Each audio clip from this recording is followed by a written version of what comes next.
నిన్ను గన్న నేల తల్లి ఊపిరి పోసిన చెట్టు చేమ పేరు పెట్టిన గోండు జాతి పిలుస్తోందిరా వినబడుతోందా అని డైలాగ్ చెప్పిన తర్వాత మా ఫ్రెండ్ సాంగ్ పాడతాడు. అది అడుగుతుంది.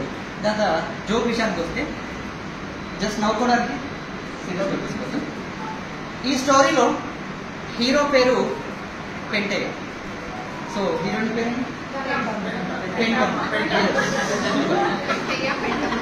అదే.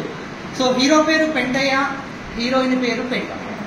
మరి పేరుకు మాత్రమే పెంటయ్య, మన ఇంటి వెనకాల పెంట ఎంత ఉండదో ఆ ఇంట్లో ప్రాపర్టీ ఎంత ఉంటుంది అంటే చాలా రిచ్. పెంటయ్య చాలా రిచ్. అయితే అందరూ సిటీకి వెళ్ళి వస్తున్నారు, కానీ పెంటయ్య వాళ్ళ ఊరు దాటి ఎప్పుడు పోదు. మరి ఆయనకు అనిపించింది, అరే ఇంత ఆస్తుంది, ఈ రోజు నేను సిటీకి పోలేదు, సిటీకి ఎలాగైనా పోవాలా అని అనుకొని కొత్త కారు ఉంటుంది. కొత్త కారు, కొత్త ధోతి, కారుకు డ్రైవర్ పెట్టుకొని ఇక హైదరాబాద్ పోతుంటాడు. ఎవరండి? పెంటయ్య. హైదరాబాద్ పోతుంది. పెంటమ్మ ఇంకా రాలేదు.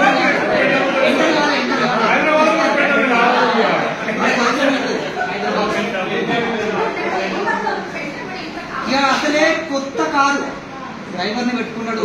ఇక వెంటయ్య కూర్చున్నాడు, కారు పోతుంది. డ్రైవర్ పోతుంది. సో కారు పోతుంది బ్రేక్ కొడుతుంది. వెంటయ్యకి చూస్తే అర్థమవుతుంది. మళ్ళీ డ్రైవర్ పోనిస్తుంది, మళ్ళీ బ్రేక్ కొడుతుంది. ముందు చూస్తే ఏం కనిపిస్తుంది.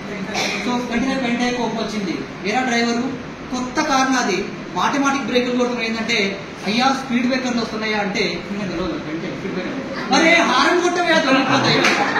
మరి తెలియదు, మరి స్పీడ్ బ్రేకర్లు అంటే ఏదో తెలియదు కాబట్టి హారన్ కొట్టవే తొలగిపోతాయి. ఈ ఎట్టకేళ్ళకైతే ఇక్కడ ట్యాంక్ బండ్కి వచ్చేస్తుంది. ట్యాంక్ బండ్కి రాగానే ఆ ట్యాంక్ బండ్ దగ్గర కారుని పెట్టి ఆ డ్రైవర్ని కారు కాపులో పెడతాడు. ఇక పెంటయ్య మాత్రం మంచిగా ట్యాంక్ బండ్ మీద టిప్పు టాప్ నడుచుకుంటూ పోతుంటాడు. నడుచుకుంటూ పోతూ అరే ఆ ట్యాంక్ బండ్లో బుద్ధుడు లింక్ ఉంది. జనరల్గా మన ఊళ్ళో అయితే పక్కన ఏమున్నా ఎవరేమడిగినా చెప్తారు. మరి ఇక్కడ జస్ట్ ట్యాంక్ బండ్ చూసిండు, బుద్ధుడు విగ్రహం ఉంది, అది ఇంత బాగుంది, దీన్ని ఎవరు కట్టిర్రు తెలుసుకోవాలనుకొని పోయి ఒక ఆయన అడుగుతాడు. అయ్యా దీన్ని ఎవరు కట్టిర్రా అంటే ఆయనకి తెలుగు రాదు, హిందీ రాదు. అర్థం కాక వాడు అంటాడు నైమాలం అంటాడు. అంటాడు ఓహో నైమాలం కట్టిందా, సో నైమాలం కట్టిందా అనుకుంటాడు. సో దాని తర్వాత ఈవినింగ్ పూట అలా చార్మినార్ దగ్గరికి వెళ్తాడు.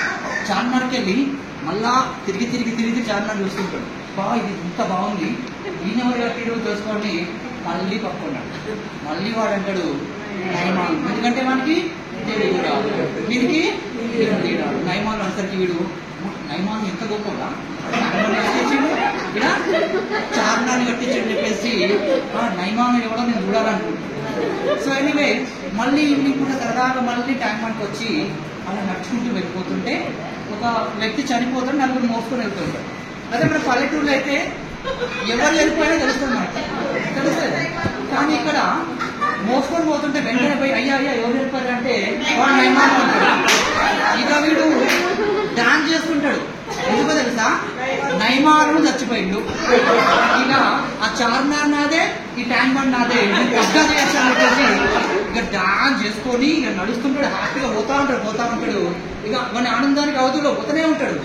అప్పుడే కొత్తగా సిటీకి వచ్చిందమ్మ పెంటమ్మ. ఆమె సిటీకి రావడం ఫస్ట్ టైం. ఆ ట్యాంక్ బండ్ చూసి అలా వచ్చి ట్యాంక్ బండ్ చూసి ఆమె దాన్ని చూసుకుంటూ అలా టక్క నడుచుకుంటూ వెళ్ళిపోతున్నాను. సో ఇటు నుంచి పెంటమ్మ వస్తుంది, ఇటు నుంచి ఈయన లోకంలో ఈయన ఉన్నాడు, ఆమె లోకంలో ఆమె ఉంది. అలా ఇటు నుంచి పెంటమ్మ, అటు నుంచి